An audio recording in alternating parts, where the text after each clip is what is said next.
The following message is a presentation of Legonier Ministries, home of the radio program Renewing Your Mind with R.C. Sproul.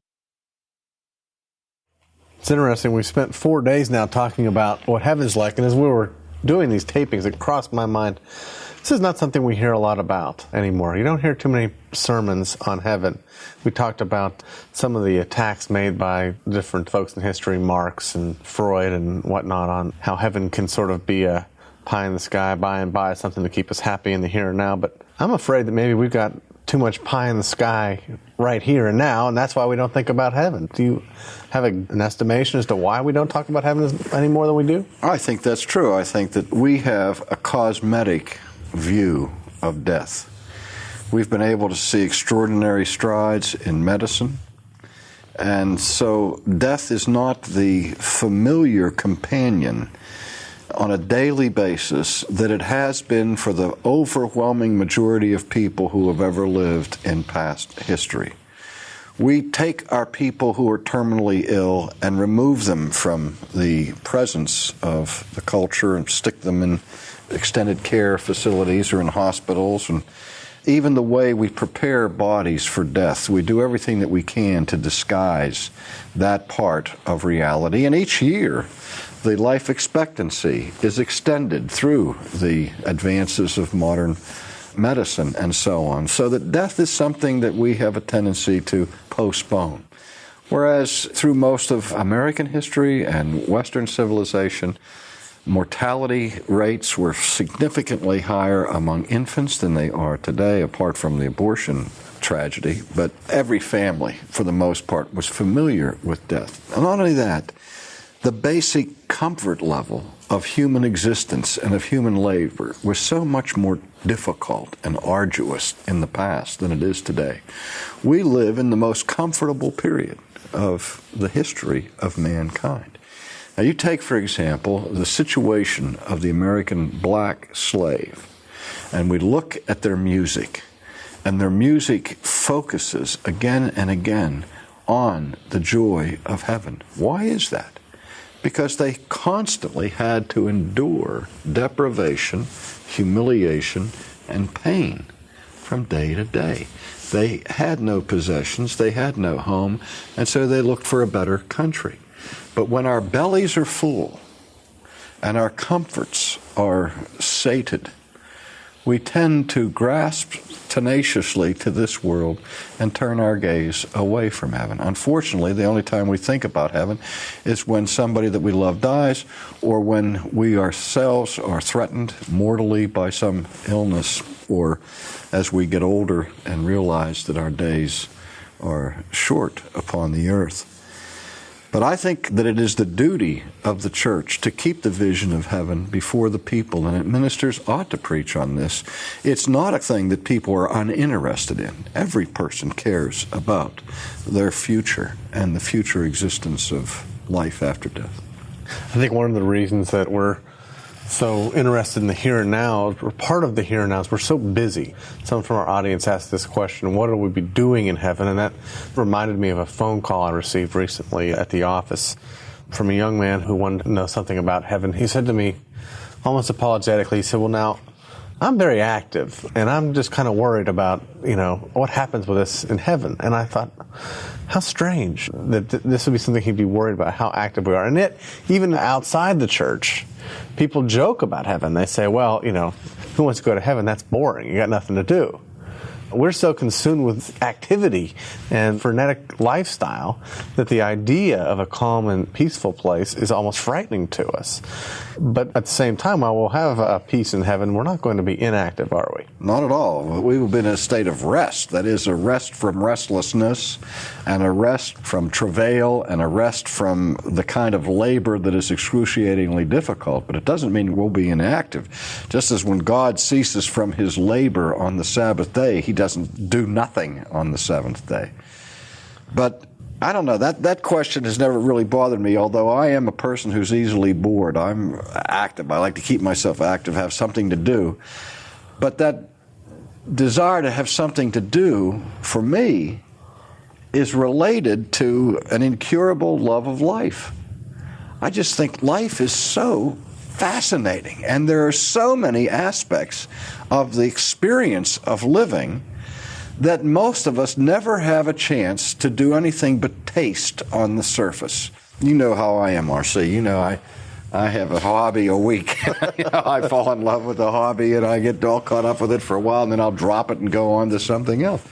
And part of the reason is not because I get bored with the hobby that I'm into, but that something else piques my interest as I discover it. And right now it's painting, you know that, and I can't wait to get home at night and put the oil paints out on the table and try to learn a little bit. I'm a rookie and a novice at it, but I find it fascinating. And the thing I like about the prospect of heaven is that I'm not worried about finding something to do, and the good news is we have plenty of time to do it. I figure, it might take me 10,000 years to learn how to paint, but I have 10,000 years in heaven. I don't have to do it in 10 weeks, and I can learn. I look forward to that, where in heaven I can learn how to paint, I can learn about music, I maybe can learn how to play the violin. I don't know literally how this works out, but all of the richness of that experience of God's creation will be opened up to us in heaven. I don't look at heaven as going to church for 100,000 years. That is, or just sit there and worship and contemplate God. I think that will be a heart of our moment-by-moment existence, and that will be the greatest delight of our souls. But I also think that we will continue creaturely life. I mean, God has not just appointed our creaturely life for the present, but He has built us for relationships with other people, with relationships to this planet, to nature, and God doesn't just redeem human souls. He's going to redeem human bodies and a human creation. And so I look for an eternity of enjoyment of God and of the splendor and majesty of His creation. I'm glad that you brought that up. We talked about that in the last show, about how our ultimate eternal destiny is not this netherworld, but is in fact right here. And that's something important for us to remember, I think, as we set about trying to build that kingdom. I think there's going to be a relationship between what it is we're doing now in terms of building that kingdom and what we will be doing into eternity. But I think it's also important that you mentioned God's resting on the seventh day. Because in my mind, and I think in the Hebrew mindset in the Old Testament, there was a deep, deep relationship between the concept of Sabbath and heaven. Sabbath rest is not just a time to catch one's breath and take a nap and go watch a ball game with them. It was real rest, and real rest in the presence of God. And I'm afraid that part of our problem in forgetting about heaven is that our worship on Sunday mornings is so bankrupt that we don't see the appeal. We don't taste heaven with our Lord's Day worship like they once did, I think, in the Old Testament, like we ought to. I like the word you used there, taste. I think that's exactly what worship should be on Sunday morning, is a taste of heaven. And it's an acquired taste. The more we begin to enjoy the presence of God and of worshiping Him, the more delightful to the soul the idea of heaven becomes. But again, you're right that God has created the Sabbath day in part as a symbol to point beyond the 1 day in 7 cycle of cessation from our normal commerce and our normal toil in this world, but to give us an illustration on a weekly basis of that final consummate rest that He has prepared for His people. I think the key rest, at least for me anyway, the thing that I look forward to about heaven the most is the rest from this internal struggle that we all go through. You've spoken before about humorous illusion. No, it's really true that your life did not become complicated and hard until you became a Christian. When we become a Christian, we now have two elements in us that are at war as we seek to be sanctified and as our old sinful nature still thrashes about. And that struggle is a daily, constant labor for me to grow in grace and sanctification. And what I look forward to in heaven is having the end of that war. It's not just rest, but it's peace. It's not just Sabbath, but it's shalom. And it's a wonderful thing to look forward to. And I think, again, that's something, because we don't think about our own sin, because it's such a natural part of us, that we don't realize how glorious it will be to have that behind us forever. Yeah, we tend to think, well, yes, it would be nice to be in a place where there aren't other people who are evil and who do mean things to us and hurt our feelings and so on. But the greatest liberation will be the absence of evil in me. Because the biggest problem and the biggest assault on my own happiness and fulfillment of human being is not other people's sin, but my own. And to think that I can go across a veil, cross a threshold, and be glorified. Well, that's another thing we don't talk enough about that is integral to our understanding of heaven. That right now we are in a state of justification. We are in a process of being sanctified.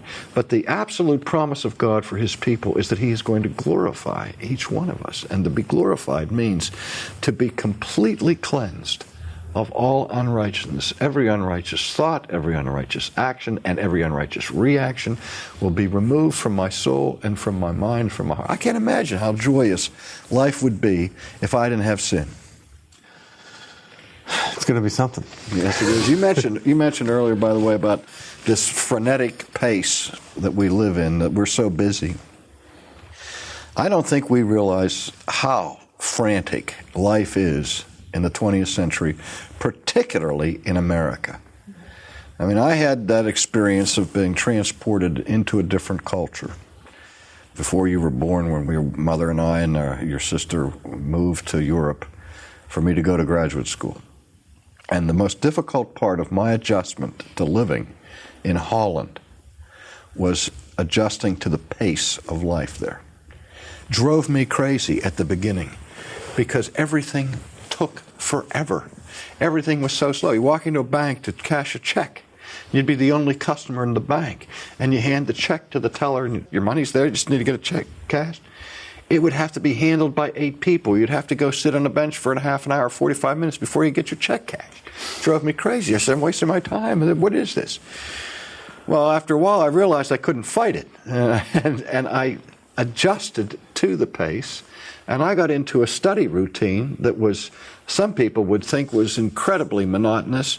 I'd get up the same time every day, have breakfast, study at my desk for the same number of hours, every single day, day in, day out, except on the Sabbath.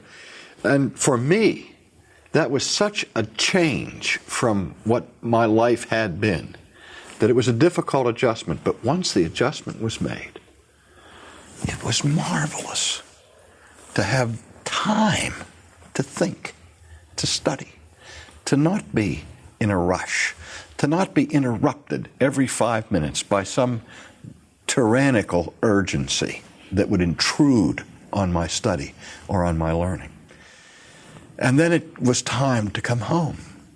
And I will never forget getting off the airplane at Kennedy Airport in New York City and coming out of the terminal building and getting in a taxi cab and being scared out of my mind. It was like everything had accelerated around me. The pace of life, people walking, cars moving, the noise, the rush, the anger, the anxiety.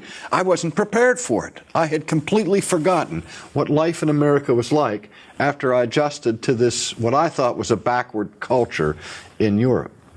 And I think why there was a monastic movement in the first place. People needed the time to withdraw from the hustle and bustle of daily urgencies, to take time to be quiet, time to think, time to reflect, time to study. That's why, the television set has never become a major part of my household, because it's intrusive. It's like we can't allow ourselves to sit down and be quiet and to read, that we have to be entertained every moment. And we never have time for thinking. Never have time to consider where we'll be spending all of our time in eternity. And that brings me to my next question. Paul talks about our current reality, our being seated in the heavenlies. And that's, again, something we don't hear too much about. But there's a very real sense in which, because we're in union with Christ, that we are already in heaven. And yet we're so bogged down and so frustrated with the franticness and the sadness and our own sin that we can forget that. And I think that it's important for us to develop a deeper sense of that reality.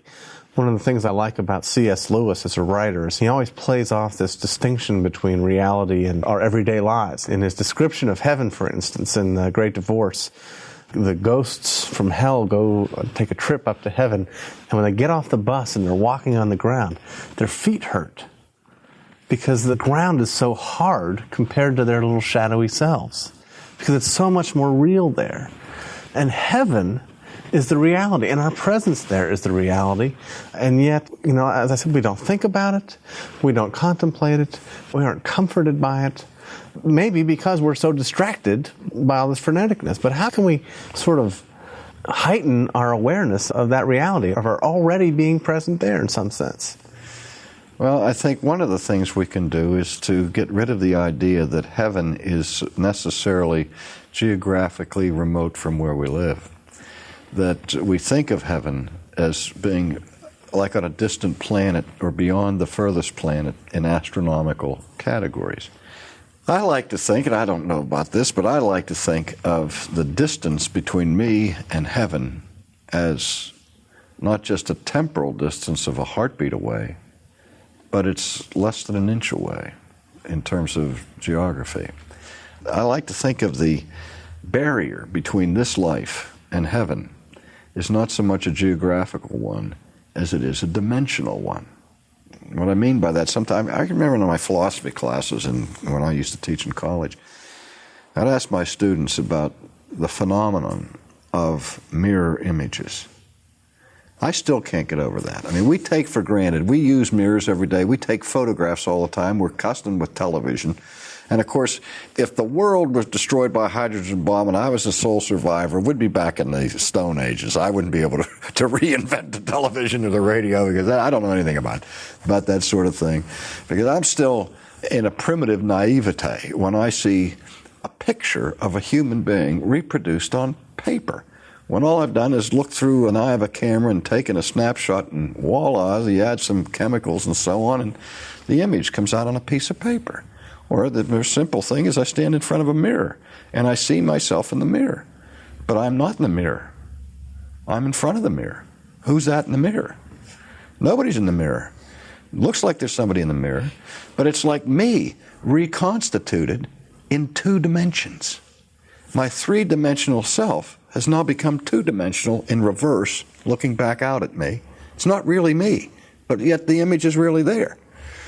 And the mystery of light and all that's involved in that is beyond my comprehension. But what I think of is that we understand life at different dimensions. Now, if there's anything that is asserted by the Christian faith that is absent in our culture today, is that Christianity is, from beginning to end, a supernatural religion. It talks about a supernatural realm. That there is another dimension to reality, another dimension to life, with which we are connected and for which we were created. And you talked about the Bible speaking of being in the heavenlies in Christ Jesus. I have a real spiritual connection with Jesus Christ right now.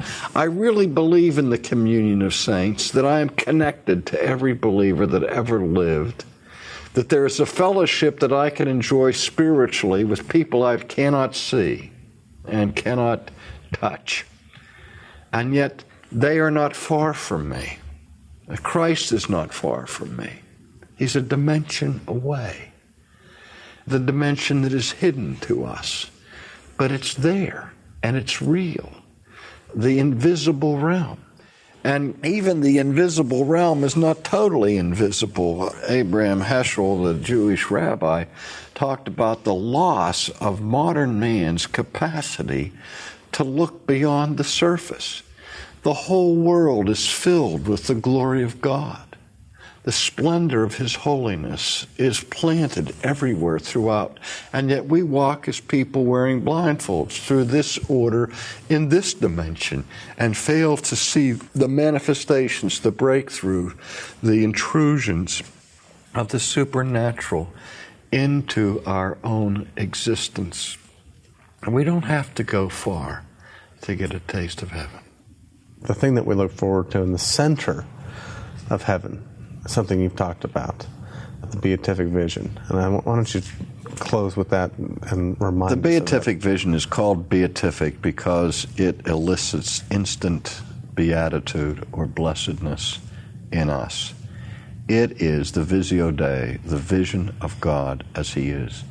I don't expect to see a bright light or some kind of theophany that represents God. I think, as Edwards did, that we will have a direct, immediate perception of the mind to the person of God, even though He is not physical and not visible.